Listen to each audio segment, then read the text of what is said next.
Welcome back to The Score. Tomorrow, the Birmingham Stallions face off against the Michigan Panthers in their final regular season game. But we'll do so under some pretty trying circumstances. Joining me now to break it all down is State of the Stallions host Luke Miller. Good morning, Luke. How are you? I'm doing well. Thanks for having me on again. Of course. Appreciate you coming back on The Score. Just when it seemed like Birmingham was sailing, rolling towards another championship, the Stallions have hit a little turbulence. They're working with a new defensive coordinator after the chief, John Chavis, stepped away from the team following a medical issue. Can you bring us up to speed on what has happened since then? Yeah, so former secondaries coach Corey Chamberlain has been promoted to defensive coordinator to take the role that John Chavis was playing. Corey Chamberlain is actually a local guy, so he's from Birmingham, grew up just outside the city. And then the Stallions also hired a new assistant coach to help on the defense now that Chavis is gone. And so they hired Anthony Blevins, who is also another local guy, actually from Birmingham, played at UAB. And so a couple local products that they've got out there now helping on the defensive side of the ball. So, and I just want to make sure real quick on this, that Chavis, from what we understand, is okay, right? I mean, it's not like something more serious than that, right? Yes, that's correct. My understanding is that he is okay. He is doing well, just with everything that was going on, with himself, with his health, with the team, things like that. He felt like he needed to step away, unfortunately, at this time. Well, we can understand that because every coach you talk to, it is an all-in process. And so obviously if you have to take time away, you're taking time away from that. And coaches understand that they need someone that can be fully committed in that process, especially at this stage in the season. All right, let's talk about the head man. Skip Holtz has said this has been a challenging time for their organization, but they also have a job to do. In fact, in their first loss of the season this past week against San Antonio, it was actually the offense, not the defense, that came up short as the Brahmas defeated the Stallions 18-9. How do you think this team is kind of leveling with themselves as they head into the regular season finale? Yeah, I think the team is facing more adversity right now with the loss of Chavis, with their first loss of the season than probably have at any other point this year. And so, I think that they're certainly having to kind of look within and question, are they going to be able to rise to the occasion with the postseason quickly approaching. And so I think the good news for the Stallions is that, the team has faced adversity in the past. They've never gone undefeated before. I mean, this isn't like the first time they've ever lost. In previous seasons where they went on to win the championship, they had lost at least one game. I think the difference is this year, again, a lot of that adversity is maybe coming later in the year, especially close to the postseason. But I think the team, certainly the goal, is to win a championship and to kind of go 1-0 each week. And I think, the team is looking to get back on track this week against Michigan before they face them again, a week later in the playoffs. Well, let's talk about this week's matchup itself. The Stallions came away with a 7-point victory in Week 2 in Detroit against the Panthers. Since then, Michigan has won 6 out of 7, 5 in a row. How do you see this one playing out? Yeah, it's going to be a great game. Two great teams. These teams met very early on in the year, and they were very different teams at that time, both of them.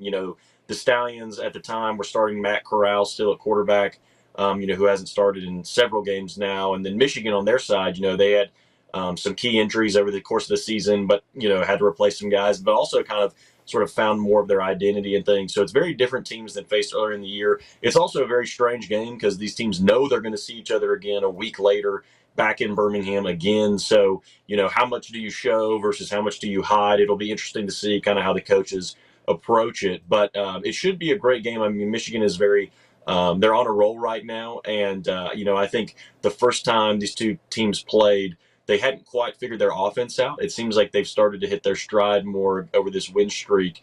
So the Stallions defense, I think, is going to have their work cut out for them a lot more than they did the first time these two met.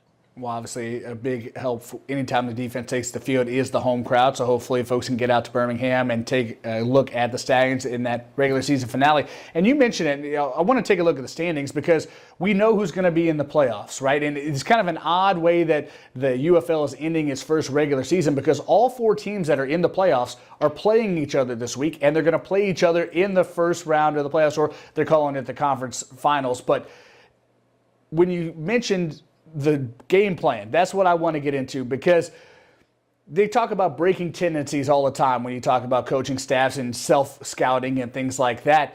But how much do you think it's going to impact this week's game plan for both teams? One, for the Stallions, because they have new coaches on the defensive side, but also not wanting to show too much heading into the playoffs.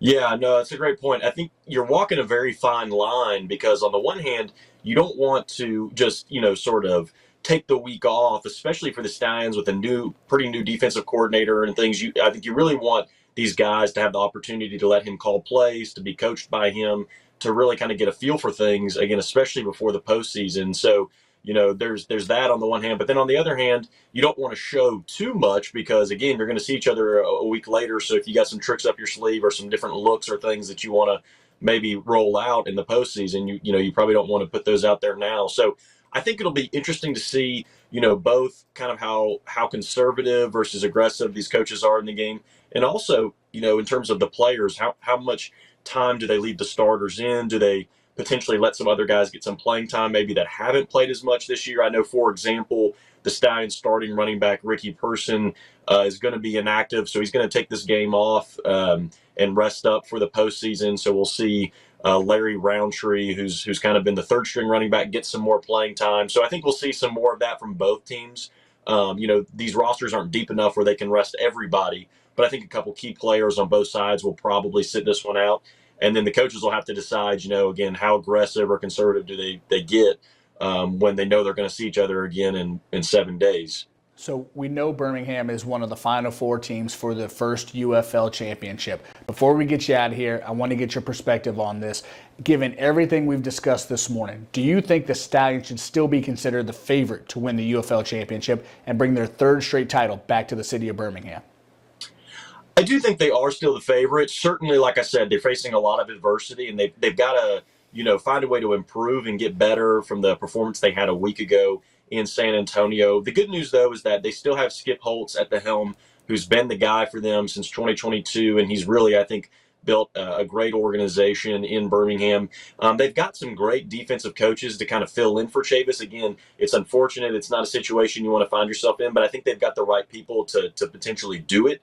And I think they're still the most talented team in the league, and they have the right players. Now, again, I think a lot of it's going to be mental, kind of heading into this final stretch. Can they respond to adversity? Can they continue to put their best performance out there on the field despite some of the things that they're facing? But I think if they're able to come together as a team, if Coach Holtz is able to lead them like he has over the last couple of years, I think they're still the team to beat going into this final stretch of the year. He covers the Stallions like none other. Check out State of the Stallions on YouTube. Luke Miller, thank you for your time this morning. Have a great day, buddy. Thank you.